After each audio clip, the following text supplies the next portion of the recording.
Hi, Bim. Stick underwear!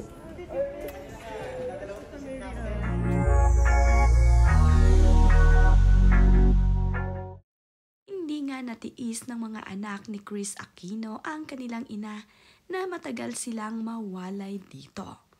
Bumalik nga agad ng LA itong si Bimby at isinama pa ang kanyang Kuya Diyos sa kanyang pagbabalik dito sa Los Angeles. Tuwang-tuwa naman nga itong si Chris Aquino nang makita ang kanyang panganay na anak na si Kuya Joshua. Talaga namang mahigpit na yakap ang ibinigay ng dalawang ito sa isa't isa.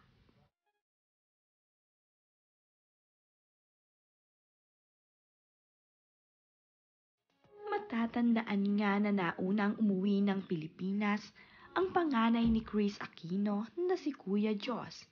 Ngayon nga ay masayang-masaya itong si Chris Aquino sa muling pagbabalik ng kanyang panganay na anak.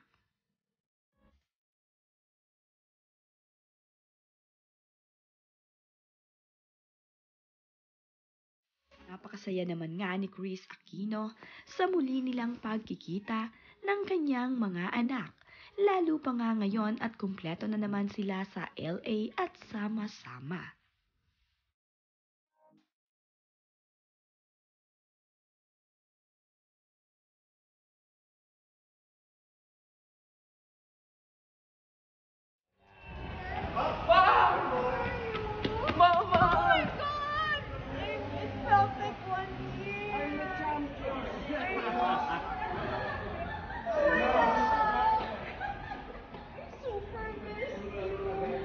Hi, Bim.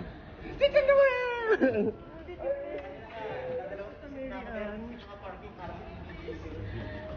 Where's Tita Mel?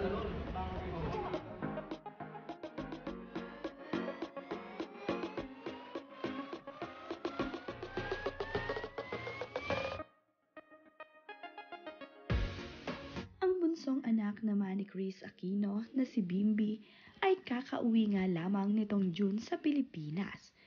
Ngunit ngayong July ay nagbalik agad ito dito sa Los Angeles upang makasama ang kanyang mama. Sobrang namimiss na kasi din ni Bimby ang kanyang mama kaya naman hindi niya ito matiis na matagal na makawalay sa kanya.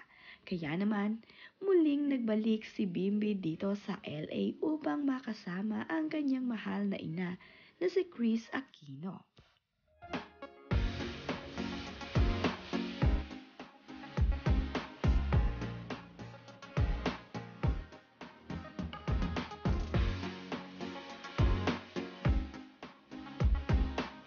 Ayon naman nga sa caption ni Chris Aquino sa kanyang ibinahaging larawan ay, "There are so many people to thank for the love, care, compassion they gave me and the two I love most. I've already started sending my personal thank you message. My pictures were ready to share memorable moment of Kuya Jos and Bim with their Tito Noy time for the second death anniversary. But each time, I need to edit. I keep crying because I can never forget how much he hated when the three of us we ran together. I'd like to believe my kuya is still keeping his death head promise to our mom to be patient and protective of Bunso, Kuya Jos and Bim. It was on June 24 LA time, making it Sunday. June 25 in the Philippines is the hours ahead of LA. When I told Bim the deep bone pain I felt in my joints and lower back was getting worse. Walking was becoming harder because of my swollen right knee, and I needed him to please come back earlier. Since naka-FaceTime, I asked Kuya kung gusto niyang sumama to visit Mama in LA.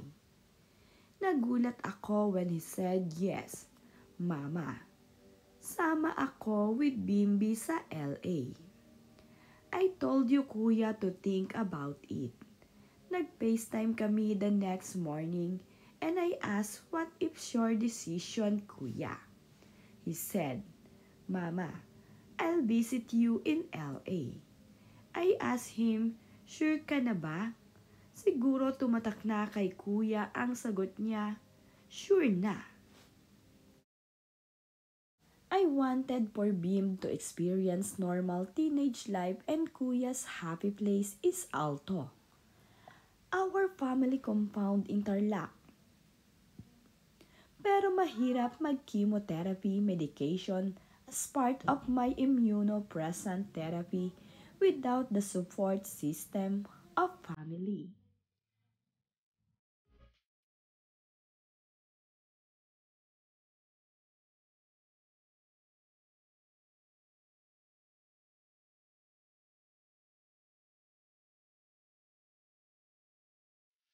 Kuya and Bib are my living reminders to not give up because they still need a healthier mama. Pagmahal mo, hinding-hindi ka susuko. Itutuloy ang laban. Tonight, I'll sleep siksik in between my two giants. Muling nabuo kaming tatlo. Thank you God for making me a very happy mama.